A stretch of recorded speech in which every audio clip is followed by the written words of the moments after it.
So in today's episode of It's Different in Future, let's talk about space train. Yeah, you heard it right, space train. मगर सोचिए, अगर आपको चांद पर जाने का मौका मिले, तो वो बुलेट ट्रेन से भी. It's because the Japanese are planning to build one. Japan అంటే టక్కున గుర్తొచ్చేది बुलेट ट्रेन. जापान एक महा मिशन की शुरुआत करने वाला है जिसके तहत धरती से चांद तक बुलेट ट्रेन चलाने का प्लान है. They want to beat Elon Musk at his SpaceX program, which is going to be using reusable rockets to get us to Moon and Mars and back. 5, 4, 3, 2, 1. Go for launch. But they're tired of waiting. They feel it's too mainstream, they're too slow, so they want to build a train to beat Elon Musk to get to Moon and Mars first. So let's talk about these space trains.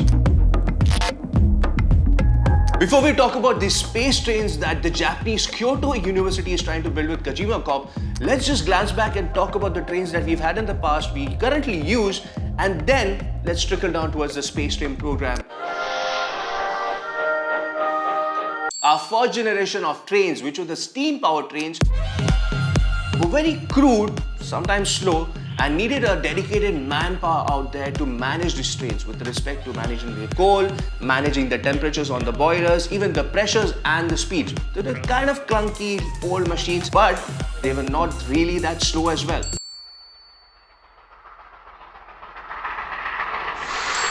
The Liner class of trains, which is the A4-446 Mallard, it's a mouthful, but these were owned by British. They clocked in a speed of 204 kilometers per hour. Yes, they were fast, but that's not all. We then moved to the next generation of trains, which were powered by diesel. Now, diesel-powered trains were quite heavy. Now, heavily built is because the diesel engines in itself are quite heavy. But they made up for that with being efficient, and they had an immense pulling power or high in torque. Because of which, diesel-powered trains were also used as freight trains and also long-distance trains. Even in India right now, we have a lot of diesel-powered trains which help us get from one end to another where passengers are concerned.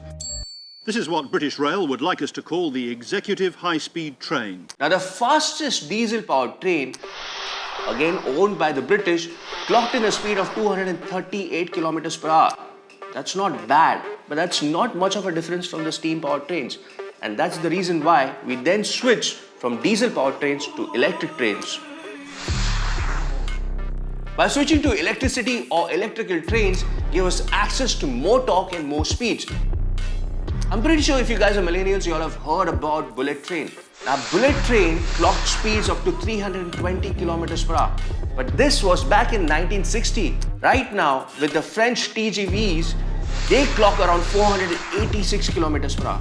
But this is again not the top speed because the limitations with these trains were their wheels. We somehow found a way of eliminating the wheels and get even higher speeds. That's where maglev comes into place. Japanese Prime Minister Kishida Fumio took a test ride on the Chuo Shinkansen maglev train on May 28th. You see, with wheeled trains or trains which have metal wheels, there's friction created between the wheels and the railway tracks. And it's because of this friction, there's a limitation with the speeds that we can push these trains to. With maglev technology, there are no wheels. These are basically magnets which are electronically controlled, and the train basically sits on a cushion of air. So there's no friction. And because of which, the Japanese L0 series of trains can reach up to 602 kilometers per hour. Yeah, 602 kilometers per hour.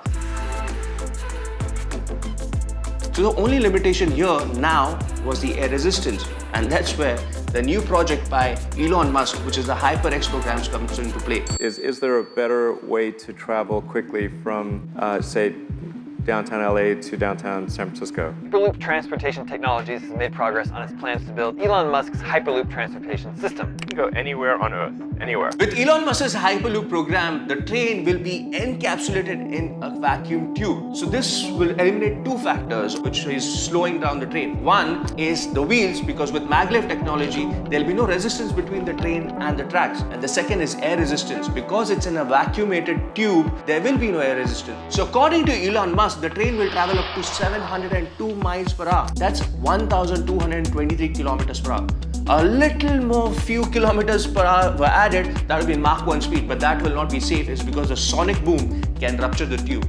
So that is a limitation once again over there. If you just take into consideration though, what are the other factors that are limiting us from having even faster trains is the railway tracks. Without a track, we can't really have a train which will travel in a straight line. So tracks are really necessary. Currently in the world, the railway tracks that have been laid out are around 13,70,800 and something odd kilometers. That's quite a lot. That's basically, we can go to moon and back maybe around 10 times. But if we're able to eliminate this, we can possibly have faster trains as well. Japan ने चांद तक bullet train पहुंचाने की तैयारी कर ली है. The Japanese want to build space trains that will take us from Earth to Moon and even Mars and back. So make sure that you book your return ticket, and also do check the small box at the bottom which talks about travel insurance.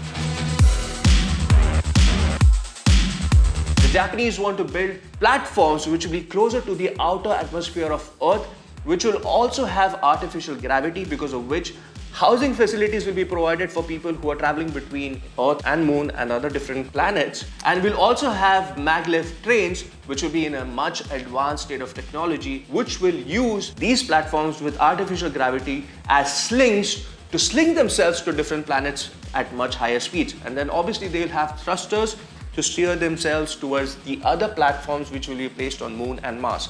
Now, this does seem like a much more viable sort of a technology. There's just one limitation to this: artificial gravity. Right now, we do use artificial gravity on space stations, but for artificial gravities to come into play, the space station has to be at a certain revolution around itself. Only then can artificial gravity be created on space station. If you talk about a platform which is stationary to create artificial gravity without it moving, this technology has not yet been discovered. And if this does get discovered, there are other things that this can be applied to as well. The federal government is unable to explain as many as 143. If you're a person who believes in extraterrestrial life or aliens, even scientists who do believe in extraterrestrial life say that aliens are able to travel between their planets and even have spacecrafts that maneuver themselves at impossible speeds, because these aircrafts are able to manipulate gravity. Now imagine this concept of artificial gravity being applied to our regular cars as well,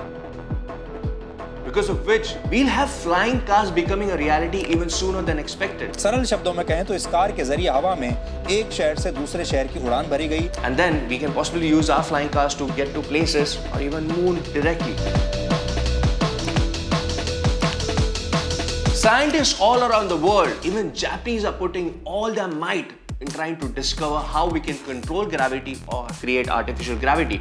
And if this does get discovered, it's going to revolutionize the way we travel around the world. So when I first started to research about this video, I thought I might just end up poking fun even at space train. But this is a viable thing that we can look forward to future.